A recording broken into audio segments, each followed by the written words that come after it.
গীতা হলো ভগবান শ্রীকৃষ্ণের মুখনিসৃত বাণী। আচ্ছা বাবু, সেইরূপ শ্রীমদ্ ভাগবত কি ভগবানেরই বাণী? হ্যাঁ, গীতা তো ভগবানের মুখনিসৃত বাণী, তাই গীতা বলে সমগ্র বিশ্বের লোক তাকে সম্মান করে থাকেন। গীতা আমাদের আমাদের পরম মুক্ত হওয়ার একটা উপায়। তা সেই ভাগবত কিন্তু শুধু ভগবানের মুখনিসৃত বাণী নয়, ভাগবতকে বলা হয়েছে পদ্মপুরাণে যে পাদৌ যদিও প্রথম দ্বিতীয় তৃতীয় তুর্য কথিত যদুরু নাভিস তথা পঞ্চম এব ষষ্ঠ ভুজান্তরং দোর্যুগলং তথান্যৌ কণ্ঠস্থু রাজ নবম দশমং মুখার বিন্দম একাদশ দস্য ললাটপট্টং দ্বাদশস্তু শির এব ভাতি।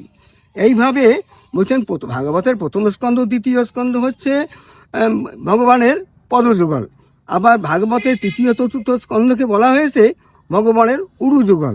আবার পঞ্চম স্কন্ধকে বলা হয়েছে নাভিস তথা পঞ্চম এব ভগবানের নাভিদের ষষ্ঠ ভুজান্তরং দৌড়যুগলং তথান্যৌ। ষষ্ঠ স্কন্ধ হচ্ছে ভগবানের বক্ষদের, আর দৌড়যুগলং বাহুযুগল হচ্ছে তার হচ্ছে এই সপ্তম স্কন্ধ এবং অষ্টম স্কন্ধ ভাগবতের। আবার কণ্ঠদেশকে কণ্ঠস্থু রাজন নবম, ভাগবতের যে নবম স্কন্ধ সেটা ভগবানের কণ্ঠদেশ। দশমং মুখারো বিন্দম, দশম স্কন্ধ হচ্ছে মুখপদ্ম। আর একাদশ দস্য ললাটপট্টং, একাদশ স্কন্ধকে ভগবানের ললাট বলা হয়েছে। আর দ্বাদশস্তু শিরো এবং ভাতি, অর্থাৎ ভাগবতের যে দ্বাদশ স্কন্ধ তা ভগবানের মস্তক দেশ।